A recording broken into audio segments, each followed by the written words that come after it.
తెలంగాణలో BJP operation Akarsh జోరుగా సాగుతోంది. అచ్చంపేట మాజీ ఎమ్మెల్యే గువ్వల బాలరాజు బాటలోనే మరికొందరు బీఆర్ఎస్ నేతలు కమలం పార్టీలో చేరబోతున్నారని తెలుస్తోంది. తాండూరు మాజీ ఎమ్మెల్యే పైలట్ రోహిత్ రెడ్డి బీజేపీలో చేరికకు రంగం సిద్దమైందని సమాచారం. బీజేపీ పెద్దలతో ఆయన మంతనాలు సాగించారని చెబుతున్నారు. త్వరలోనే ఆయన కాషాయ పార్టీ తీర్థం పుచ్చుకోనున్నారని బీజేపీ వర్గాలు చెబుతున్నాయి.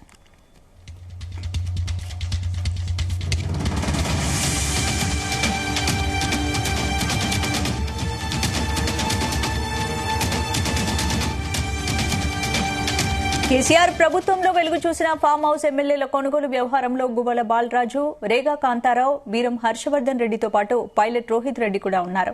ఇందులో గువ్వల బాలరాజు ఇప్పటికే బీజేపీలో చేరారు. రోహిత్ రెడ్డి కూడా గువ్వల బాటలోనే బీజేపీలోకి జంప్ కొట్టనున్నారని తెలుస్తోంది.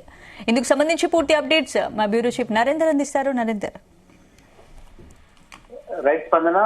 తెలంగాణలో బీజేపీ ఆపరేషన్ ఆకర్ష్ ప్రయత్నం చేస్తుంది. ఇప్పటికే గువ్వల బాలరాజు మాజీ ఎమ్మెల్యే, 2 సార్లు ఎమ్మెల్యే గెలిచారు అచ్చంపేట నుంచి. మనం చూసాం బీఆర్ఎస్ పార్టీ ఓడిపోయిన తర్వాత అధికారం ఎప్పుడైతే కోల్పోయిందో 10 మంది ఎమ్మెల్యేలు ఒక్కసారిగా వెళ్ళిపోయారు కాంగ్రెస్ లోకి. దాని తర్వాత పలువురు ఎమ్మెల్సీలు వెళ్ళిపోయారు.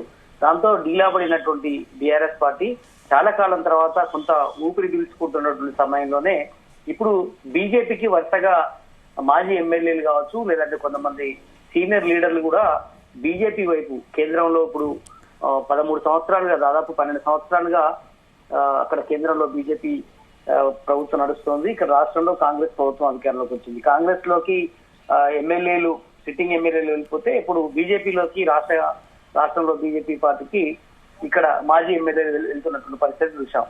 గువ్వల బాలరాజు అచ్చంపేట నుంచి రీసెంట్ గానే 2-3 డేస్ బ్యాక్ రామచంద్రరావు అధ్యక్షతన జాయిన్ అయినటువంటి పరిస్థితి మనం చూసాం. ఆయనతో పాటు మరికొంతమంది ఎమ్మెల్యేలు కూడా వెళ్తారనేటువంటి చర్చ జరిగింది. దీంట్లో ప్రధానంగా ఇప్పుడు తాండూరు మాజీ ఎమ్మెల్యే పైలట్ రోహిత్ రెడ్డి కూడా వెళ్లబోతున్నట్టుగా కూడా మనకు స్పష్టమైనటువంటి సంకేతాలు ఉన్నాయి. ఇప్పటికే కేంద్ర నాయకత్వంతో అమిత్ షాతో పాటు అక్కడికి కొంతమంది రామచంద్రరావు లాంటి నేతలు సమాచారం అందించారు. ఇప్పటికే టాక్స్ నడుస్తున్నట్టుగా తెలుస్తోంది. ఏ క్షణమైనమైనా పైలట్ రోహిత్ రెడ్డి కూడా జాయిన్ అయ్యే అవకాశం ఉంది. ఈయనతో పాటు మరికొంతమంది మాజీలు కూడా వెళ్లబోతున్నారు అనేది కూడా చర్చ జరుగుతుంది. ఉమ్మడి మహబూబ్నగర్ జిల్లా నుంచి ఒకరిద్దరి పేర్లు కనపడుతున్నాయి. అదేవిధంగా ఉమ్మడి నల్గొండ జిల్లా నుంచి కూడా ఒకరిద్దరి పేర్లు కనపడుతున్నాయి. అదేవిధంగా ఇటు కరీంనగర్, నల్లగొండ, అటు ఖమ్మం నుంచి ఇట్లా కొంతమంది మాజీ ఎమ్మెల్యేలు, మాజీ జెడ్పీటీసీలు కావచ్చు, జిల్లా పరిషత్ చైర్మన్లు కావచ్చు, కొంతమంది వరుసగా వెళ్లే ఆలోచన కూడా కనిపిస్తుంది.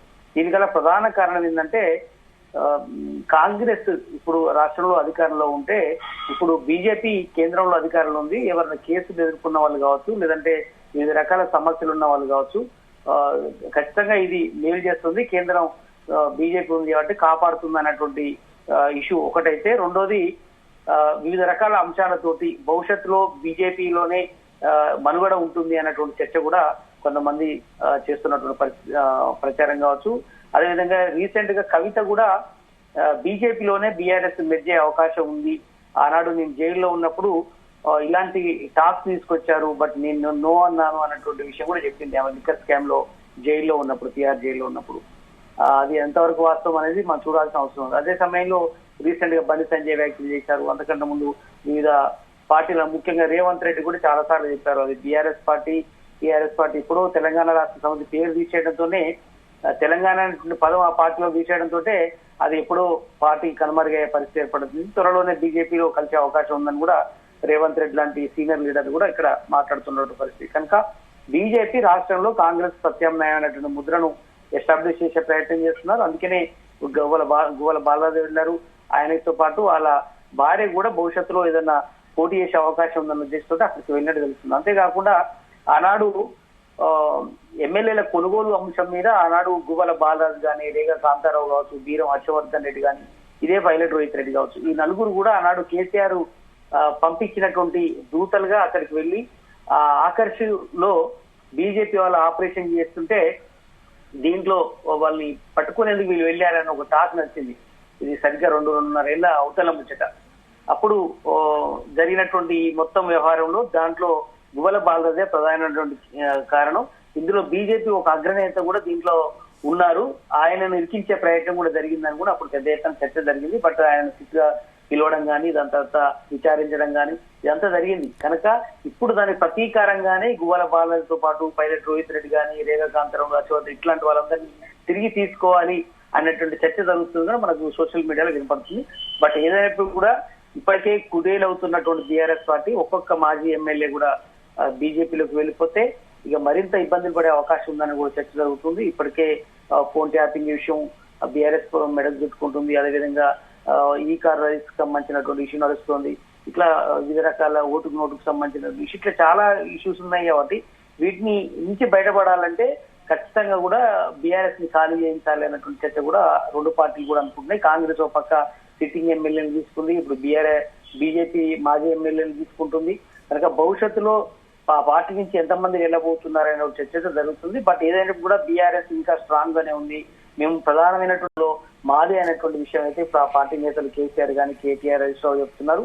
కానీ ఆ పార్టీకి ఇప్పుడు కవిత రూపంలో కొంత ఇబ్బంది వాతావరణం అయితే నెలకొంది.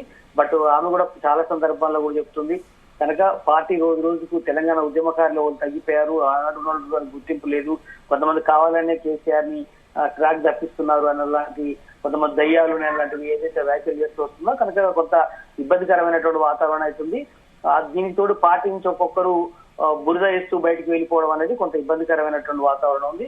బట్ ఏదైనప్పుడు కూడా ఆ ఫామ్ హౌస్ ఎమ్మెల్యేల కొనుగోలు కేసు ఏదైతే ఉందో అప్పుడు కీలక పాత్రగా ఉన్నటువంటి గువ్వల బాలరాజు, రోహిత్ రెడ్డి లాంటి వ్యక్తులు కూడా ఇప్పుడు బీజేపీ తీర్థం పుచ్చుకోవాల్సి వస్తుండడం అనేది ఇది ఖచ్చితంగా కూడా అది పార్టీకి ఇబ్బందికరమైనటువంటి పరిస్థితి. అదేవిధంగా బీజేపీ దాన్ని ఓన్ చేసుకొని ఆనాడు ఉన్నటువంటి కేసులు కావచ్చు అవన్నీ క్లూజ్ తెలుసుకునేందుకు కానీ లేదంటే రివర్స్ గా బీఆర్ఎస్ పార్టీని అటాక్ చేసేందుకు కావచ్చు ఇవన్నీ ఉపయోగపడతాయి అన్నటువంటి ఆలోచనతో బీజేపీ ఎత్తుగడ కూడా కావచ్చు.